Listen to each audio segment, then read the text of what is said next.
throw at the potter's wheel, there are a few things we need to understand about the wheel before you can begin. The first is how to turn the wheel on. On the side of your wheel, and most of them are the same, you're going to find two switches. One switch is actually to turn it on and off. The second switch is if you are left or right-handed. If you are left-handed, make sure that that switch is turned to reverse. If you are right-handed, make sure that it's going forward. That will make quite the difference while you're throwing. Then to turn it on, you simply flip the other switch and a light should appear. Either it'll be orange or green, depending upon the wheel you're throwing at. So once you have figured out how to turn your wheel on, it's important to know what parts of the wheel you're going to be using while throwing. The first part is the wheel head. That's this circular platform here. If I turn the wheel on, I can make this rotate by using the foot pedal. So this is where we're going to be doing most of our work, or the throwing is going to happen. The other part of my wheel is the platform. That is the area that is around the wheel head. That's where you can put extra tools, you can put your extra clay, and it gives you a little space in case you make something, you can place your piece there. Another part to the wheel are the splash pans. And you have to put the splash pans together before you can start throwing. So these two pans, imagine that they go together. So they lock into place. This little circle here is going to meet up with the underside circle there. Seems simple, but this gives kids a lot of trouble. So make sure that when you're putting your splash pans on, you really think about this curve right in here. Under the wheel head is a piece of metal that you're going to be able to feel. This part needs to go under that metal. So if you give it an angle and twist, super easy to put on. The next piece, you're simply going to pop into place. So again, a little bit of an angle, and then you can pop the splash pan in. You know it's together when everything is nice and tight. If it's loose, it's going to cause a little bit of an issue while you're throwing. The splash pans are there to collect any extra water. They're also there to get any wet, sloppy clay that comes off of your pottery piece. And also, they help keep you clean.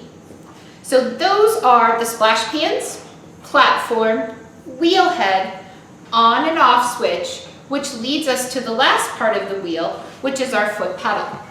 The foot pedal should be on the floor near your wheel. If you're not sure which one is yours, just simply follow the cord, make sure it's connected to your wheel.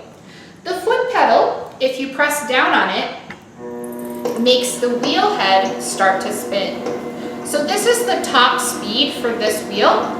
If I slowly press back down, I can slow the wheel, I can make it go medium, I can make it go really fast, or if I push all the way back, I can turn the wheel off. Now it's not officially off, the switch is still on, but it's not spinning because the foot pedal is off. It's important that when you're throwing, you find the correct speed and you take your foot off of that pedal. If you leave your pedal or the foot on the pedal, often what happens is you'll tend to kind of push back and forth, and it makes it very difficult for you to keep a consistent speed. So those are the parts of the wheel. All right, welcome to wheel throwing. So today I'm going to demonstrate to you how to throw on the potter's wheel. The first thing I want to remember to do is turn my wheel on. So I flip the switch on the side. I also brought along with me today several tools that are going to be important while I'm throwing. First, I have my clay cutter. That's in case I make something and I need to remove it from the wheel head. I also have a wood tool, but this wood tool has a slant and comes to a point. So make sure that you're picking one that has a slant. It can be a little rounded. This one's pretty angular, but it needs to come to a point. I also brought with me my needle tool, my smooth, so not the serrated one, the smooth metal rib that's flexible. So if yours is a bit on the stiffer side, we can always exchange it out for a more flexible rib. And then you also want to have your wooden rib. This wooden rib has a long straight side and a short straight side. Remember that it's going to create a 90-degree angle here. That's the wooden rib that you want to bring. I also have with me my clay. So I highly recommend that you make 3 balls of clay, each of them weighing about 1.5 pounds to 2 pounds. So I have 3 here with me today, and they're each about 2 pounds. The reason why I want you to have multiple pieces is if you make a mistake, you can take that mistake off the wheel head and you are ready to go with your new hunk of clay. They can sit on the platform and wait to be used. You also don't want to forget to bring a bucket of water and a small sponge. So I'm going to set my bucket off to the side and we're going to get started at the wheel. The first step to throwing is called centering. The wheel head should be dry, so I don't want any water on here. If it is wet for any reason, make sure you get a paper towel and you dry it off. So I'm going to take one of my balls of clay, and I really want to make sure it's in a good ball shape. You don't want it flat. You don't want it real awkward or oval. You want it to be nice and round. That's going to assist you with the throwing. So after I wedge my clay, before I put it onto the wheel head, I just like to make sure that it's round. Now, the circles on the wheel head show me where the center is. I need to get this ball of clay in the middle of the wheel head. So I'm going to take that, I'm going to lift my hand up and give it a nice toss. If by chance you toss it, it ends over here, pick it up and just try it again. So now that this is on top of the wheel head, I'm not done attaching. I'm going to take my fist and I'm going to pound down all the sides to make sure that that clay mound is attached firmly to the wheel head. I never want a flat pancake. That's not going to help me when I'm throwing. So now I'm ready to actually start the centering process. I'm going to put a little bit of water on the clay and I'm going to push onto my foot pedal to get the wheel to a fast speed. So this is top speed for this wheel. I'm going to back it down just a little bit. The next thing I need to do is make sure I'm positioned close to the wheel itself. So I'm using a stool. There's also red chairs. You want to make sure you're not sitting super far away from that clay. You want to get nice and close to the clay, and I actually wrap my legs around the splash pans. So I'm going to put just a little bit more water on my clay and water on my hands. Now I'm actually going to start the centering process. If you notice, I'm going to use the back part of my palm of my left hand just to the side. Then I'm going to use the back part of my other hand just slightly off to the side. So they're not right next to each other, they're slightly to the side. Then I'm leaning over where I can push my elbows into my legs and squeeze that clay together. This kind of creates a cone. From this cone, I'm going to use this part of my hand again, the palm. I'm going to push forward and I'm going to take my right hand on top. So our goal in centering is to get our clay into the middle of the wheel head and not to feel a wobble. I'm going to let go very slow. So now if I look at my clay, pretty smooth. If I come down here, I'm wobbling a little, and then down here, you can see quite a bit of shaking. So I need to do that process again. The process of squeezing the clay together, pushing forward, and then using my hand to push down. Once I get that clay to come back down, I'm going to let go very slow. So if I look at my clay again, Sometimes I'll put my finger on the outside.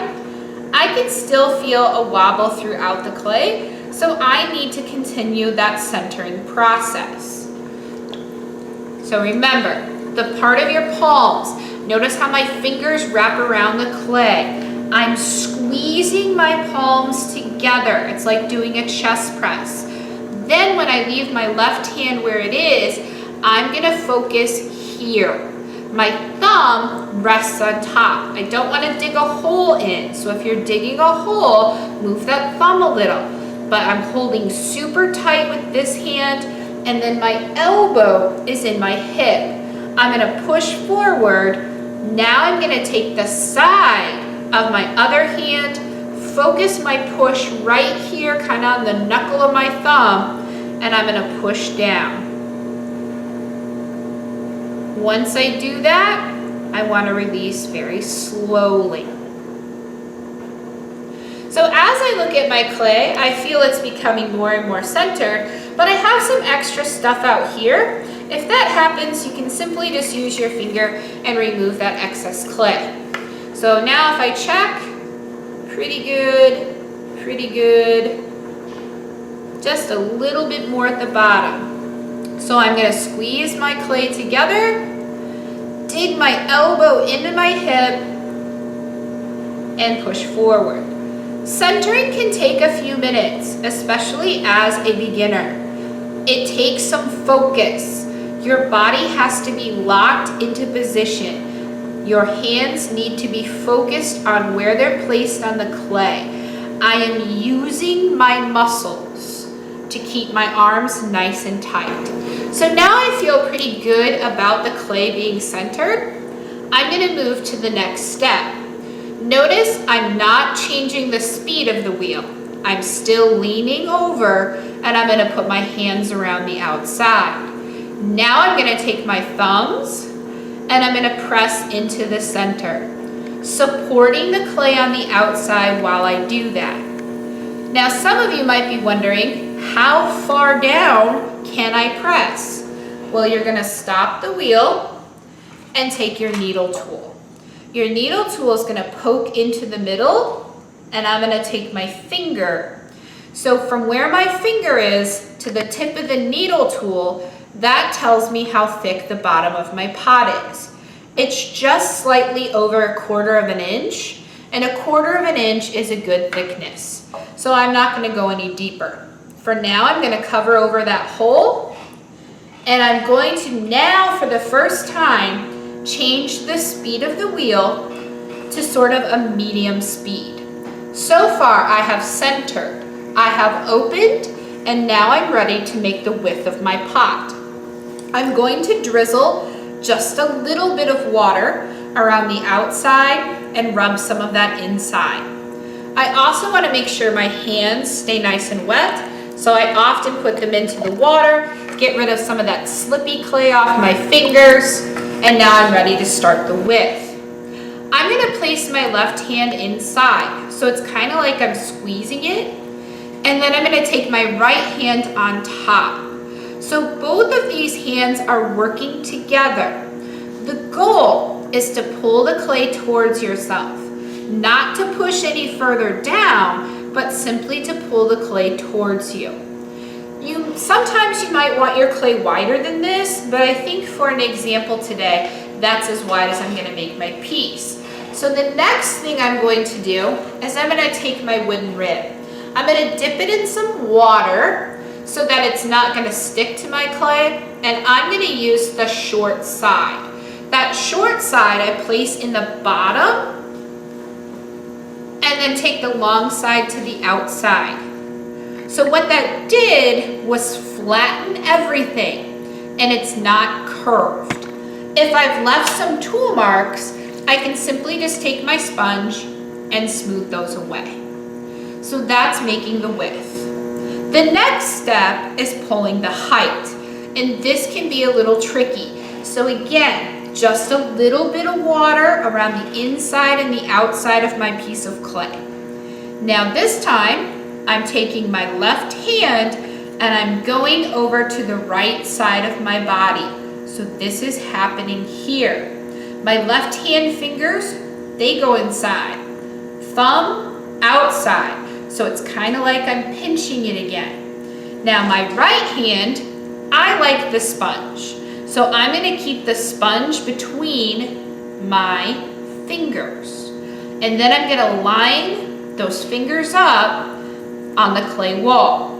So my index fingers line up, my middle fingers, and my ring fingers. Now the goal is to squeeze the clay between those fingers. Notice how slow I am working up that clay wall. I'm going to come all the way up to the top and release my pressure. I'm going to hold the lip and lay my finger on to thicken it just slightly. So in order to get that height, I need to get the clay from the bottom part of my piece into my pot. So again, my fingers line up. I'm going to squeeze my fingers together and I'm going to move up that clay wall. As I get to the top, I'm going to release some pressure from my inside hand. Then I'm going to hold and compress. So that's pulling the height. If I look down here again, I can still see I have some thickness. So I have more clay that I can squeeze into this piece and make it taller. So now I have to change my position a little. If you notice, my arm now is up. I can't keep it dug into my leg like I am with my right hand, but I want to keep that elbow really, really stable. And then I'm going to come all the way up and off. It's important to go slow when you are doing this. You don't want to move too fast. If you notice, I have little rings on my pot, but they're very small. That tells me that I am not moving up that wall too quickly. So I want to show you how to use some more of our tools. So I'm going to go back to our wooden rib. I'm going to dip it in the water just so it doesn't stick. And I'm going to take my short side.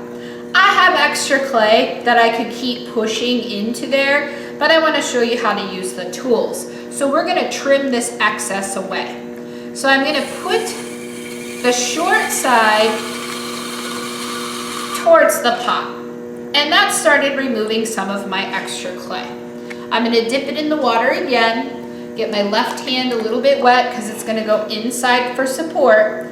Now I have the long side and the point to the bottom of the wheel. And this is going to allow me to trim away any extra remaining clay.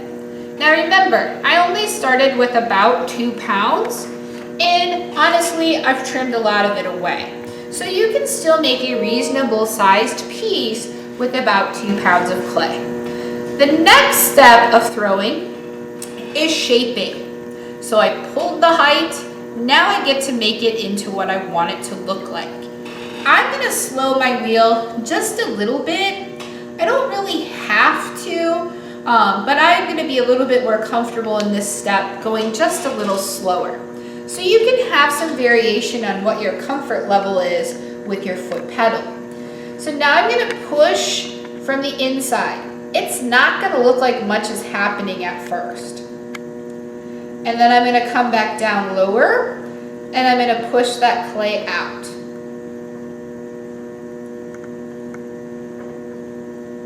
And then I'm going to come back down lower and I'm going to push some more. So my inside hand is really truly doing the work. My outside hand is there for support. And I'm going to compress my lip. Now, I haven't created a very large bubble, but by pushing out, I'm beginning to shape my piece into what I want it to look like. So I'm going to use the metal rib, dip it in some water so it doesn't stick, support from the inside. I'm going to flex this rib around the curve so that I can change the shape of my bubble a little bit.